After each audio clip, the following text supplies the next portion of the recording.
Olá, tudo bem? Eu espero que vocês estejam bem. Meu nome é Caio Acores e hoje eu venho trazer o caso do açougueiro de Rostov. Vamos hoje navegar na mente de um serial killer.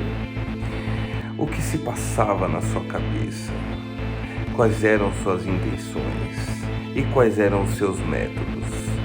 Vamos conhecer hoje o caso do açougueiro de Rostov até a última página.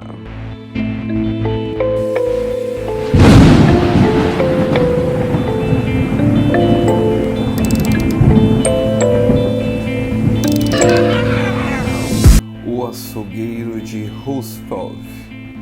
Um mergulho no horror. Ele caminhava pelas ruas silenciosas das pequenas cidades soviéticas. Um homem comum à primeira vista, mas dentro de sua mente se escondia uma escuridão insondável.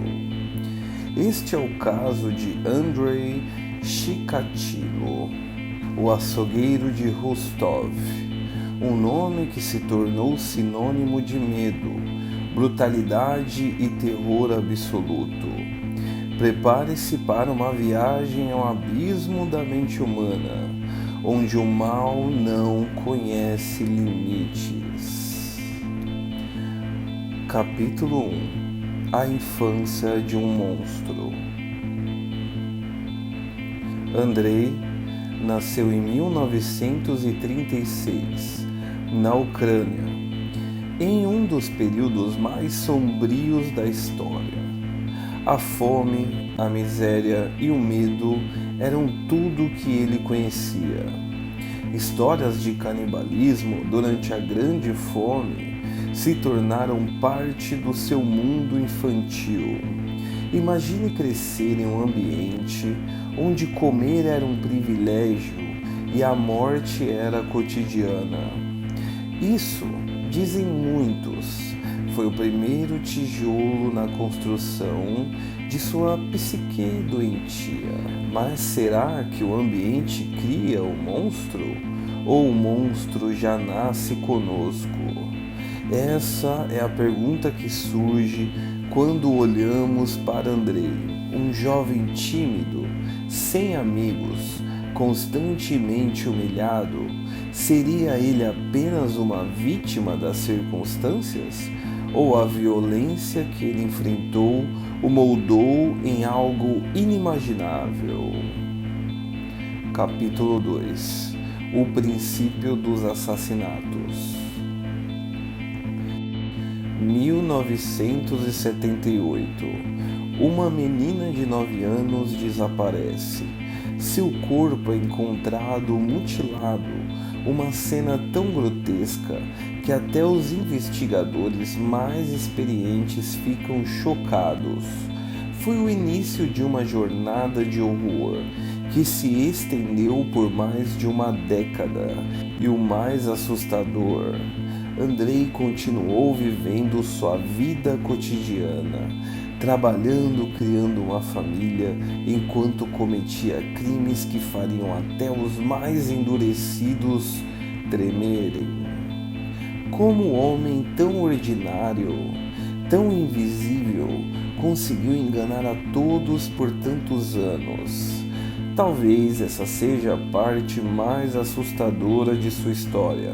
Ele não era um monstro óbvio, ele era um de nós. Capítulo 3. O método de Andrei. Suas vítimas eram mulheres, crianças, jovens, os vulneráveis.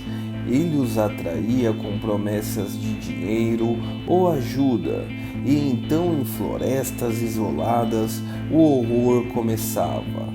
Facadas repetidas, mutilações indescritíveis e uma crueldade que só pode ser descrita como monstruosa. Andrei não apenas matava, ele fazia questão de transformar suas vítimas em símbolos de sua própria perversão. E por quê? Segundo ele, era a única forma de sentir algo. A dor dos outros era o seu único prazer. Que tipo de mente opera assim? Que tipo de ser humano se regozija no sofrimento alheio? É difícil até mesmo encontrar palavras para descrever tamanha maldade. Capítulo 4 – A falha do sistema. Por anos, a polícia soviética o deixou escapar, não uma, mas várias vezes. Por quê? Porque o sistema estava quebrado. Eles se recusavam a acreditar que alguém normal pudesse cometer tais atos. Eles prenderam inocentes, torturaram suspeitos errados e ignoraram as evidências mais óbvias. E, enquanto isso, Andrei continuava. Ele sabia que estava lidando com um sistema incompetente. Ele sabia que podia matar sem medo e ele estava certo por 12 longos anos. Capítulo 5 – A captura. Finalmente, em 1990, o cerco se fechou. Ele foi preso após se comportar de forma suspeita em uma estação de trem. Amostras de sangue e saliva o conectaram às cenas de crime. E então veio a confissão, uma das mais perturbadoras já registradas. Ele descreveu cada assassinato com detalhes horripilantes, sem remorso e sem humanidade. Foi o fim de uma era de terror, mas o que realmente mudou? Quantos outros Andreis ainda andavam entre nós, invisíveis, esperando para atacar? Capítulo 6 – O julgamento e a execução. O julgamento de Andrei foi quase um espetáculo. Ele gritou, riu, tentou parecer insano, mas o veredicto foi claro: culpado de 52 assassinatos. Em 1994, ele foi executado por um tiro na cabeça. A União Soviética pode ter conseguido justiça, mas o estrago já estava feito. O caso de Andrei não é apenas sobre um homem, é um lembrete de que o mal pode se esconder nos lugares mais comuns.